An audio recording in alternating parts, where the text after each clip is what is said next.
Welcome to the podcast, Let the Prophet Speak. Today we continue our study of Sefer Mishlei, the book of Proverbs. We are currently in the middle of chapter 11, Perek Yud Aleph. We are about to read Pasuk Tes Zayin, that is verse 16. This verse is one of the few places where the Mishlei, Proverbs, contrasts a trait as feminine versus a trait as masculine, and takes a position on which one of those stereotypical traits leads to something better or worse. And what I'm reading here is really what I believe to be the simple meaning of the verse, which when looking through many of the medieval commentaries, it seems to be often, in many of them, missed. But basically, Eshet Chen, a woman of Chen, a woman of grace being a feminine a stereotype, a good stereotype, but still a stereotype. Titmoch kavod, she will. Titmoch would mean support, but it also will mean gain. Kavod, honor. So by that trait, that feminine trait of grace, brings to honor. The aritzim, however, the aritz is the quintessential bully of a ruthless. A person who takes, who's in charge, who's a leader, but the kind of leader who takes advantage of others and obtains his wealth and his gain at the expense of others by bullying them. V'aritzim yitmuchu osher. What their goals are going to be is just wealth, is just to obtain wealth. So the bottom line being that sometimes a feminine characteristic is one that will gain you something that's so much more valuable than that which this masculine characteristic will lead to. Verse 17, Gomel nafsho. And now over here, the word nafsho literally translates to his soul. But here, based on the context of the verse, it's referring to someone's family. So Gomel nafsho, one who is kind to his family, to those that are close to him. Ish chased, he is a person of kindness. V'ocher she'ero, but one who is cruel to his relative, achzori, he is a mean person. Now, she'ero, in the Torah, it refers often to a person's wife. So this may be referring to how one treats his wife. If one treats his wife kindly, he is a man of kindness. If one is cruel to his wife, he is a cruel man. Rasha oseh pu'ula shaker. What the wicked man does, what he accomplishes, what he achieves, he does it through actions of falsehood. All right, what does a Rasha do? Pu'ula shaker. He does actions of falsehood. That is what wickedness is. It's always intertwined with lies. It's not just being mean to others, but it's always intertwined with lies. V'zoreya tzedakah, but one who plants seeds of righteousness and kindness throughout the world. Secher emes literally means his reward is truth, right?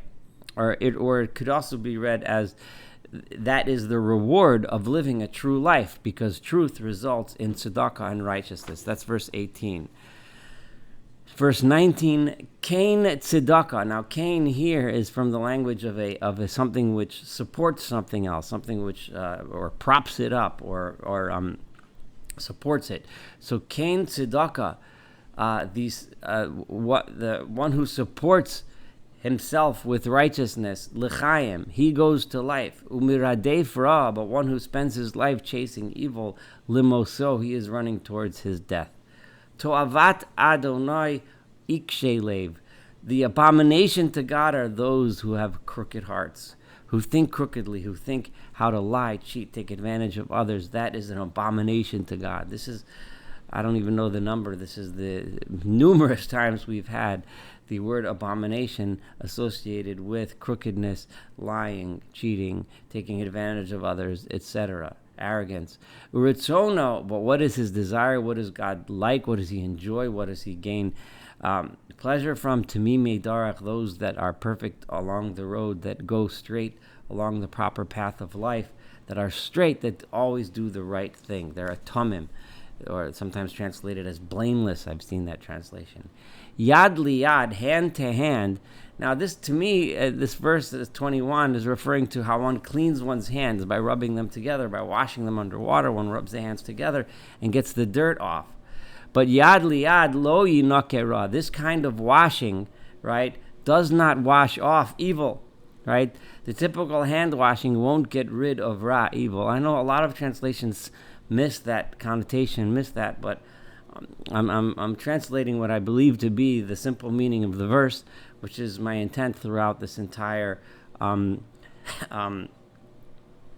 V'zera tzadikim nimlot, right? But the offspring or the seeds of tzadikim, of righteous people, nimlot, they will be saved.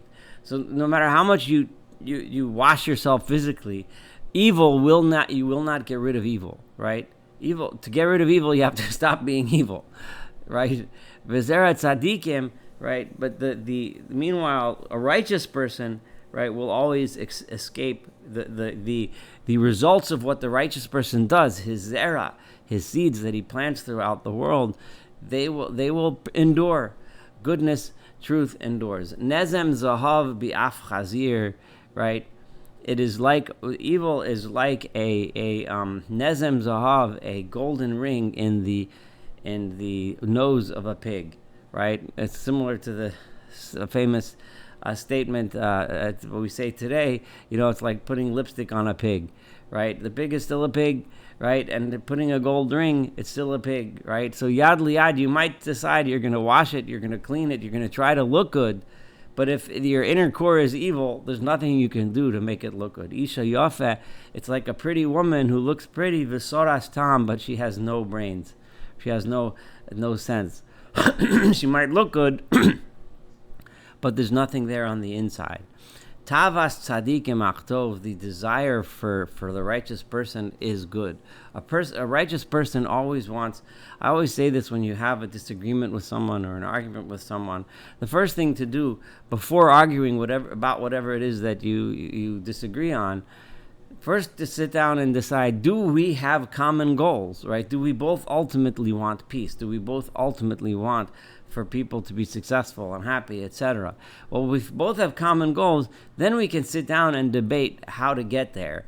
But if we don't have common goals, if what you want is destruction, if what you want is to kill everyone else who does not like you, or whatever your evil goal may be, and I have a good goal, I want peace, I want coexistence, I want love, then there's really nothing to talk about. So tavas tzadikim, the desire of a righteous person, is always good, is that there should be a good result. Tikvas rishaim, but the hope of a rasha, the hope of an evil person, is evra, right? Is anger, right? They're always angry. What they want is to take out their revenge on everyone else. If you ask them what would be the ideal thing, that we would smash them all. That is the tikva of a rasha. It's very difficult for two people with those different hopes to find common ground. It's impossible, actually. Yesh mifazer menosaf od, right? There are those who are mifazer, who spread out their wealth, who give generously to others of their time, of their means, of their of their resources. Menosaf od, and then and as a result of their kindness, they gain even more. Their reputation grows. They become more beloved, and they become even more wealthy. Wealthy both in money in the typical sense, but it also means wealthy in human capital and just reputation and their ability to do more and more good. V'chosech miyosher, and there are those, right, who stays away, right, who stay away, who eliminate themselves or avoids doing the proper thing, achle machsor, and it ends up hurting him, right? In the time when you had the opportunity to do something good and you turned away, it ends up hurting your reputation and harming you. Nefesh biracha tidushan, right? A soul of blessing, a person whose inner being is biracha, is blessing. Tidushan, he will become, literally, dashen usually means like to fatten up, right? Right here it means he becomes fattened with success and with prosperity, umarve gamhu yoreh, and someone who satisfies other people, who gives other people satisfaction, he himself will receive satisfaction from others. Monea bor yikvuhu le'om. Someone who holds back a bar is grain. Someone who has the means to help others when they're hungry, but he holds back and he doesn't help. The country, the people will hate him. They will curse him. Uvracha l'rosh mashbir, but they will bless the one who is in charge of giving out food when people need it. Shocher tov yivakesh ratzon, a person who is shocher tov, who is searching out good, who is looking for good, right? He will always seek to do what is ratzon here, and we had this earlier in this chapter and others. Ratzon here, when it refers to what one person does for others, it means bringing peace among others, bringing goodwill, right? Yivakesh ratzon, a person that's seeking good will always seek to do that which brings ratzon, that which brings peace, that which brings love among the population. V'doresh ra, but a person who is seeking to do bad, tivo'enu, in the end, the bad will land on his head. Right? He may be able to stir up the pot a little bit and gain momentarily from it, but eventually it will land on his head. Boteach bo'ashro, a person who has faith in his wealth, he thinks that his wealth is always going to save him. Hu yipol, he is going to fall, because wealth is not something you can have faith in. It comes, it goes. V'che'oleh tzadikim yifrachu, right? And like a plant, the righteous people will blossom, will grow in bounty. Now the reference to a leaf here is on purpose, because a leaf can fall, right? A tzaddik, a righteous person, can have a moment when he's dried up and dark and not growing, but because he is a tzaddik, because his hope, his desire is for the right thing, he will eventually come back and grow beautiful and green, just like a tree. Ocher beso yinchal ruach. Now again, this is looking at deliberately, specifically targeting someone, how he treats his household, how he treats his wife, as we saw in several verses before. Ocher beso, a person who is mean in his house, who is not nice, a person who is abusive towards his family members. What will he inherit? What will be there for him at the end? Ruach, wind, meaning in this context it means nothing. Ruach, nothing. He will gain nothing. He will end up with nothing.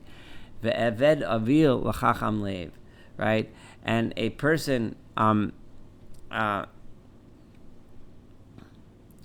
is a foolish person is an eved, is a slave to one who is intelligent and thinks and uses his brains. Right, so the eved evil chacham leiv, a fool becomes subservient to one. And over here, we're not referring to his IQ when we say evil in the same sense that we've used that term numerous times already in the book of Proverbs. Evil is someone who follows a path of arrogance rather than a path of wisdom and generosity. Pri tzadik eitz chayim, the fruit of the righteous. Again, this is another reference to a tree, to growth.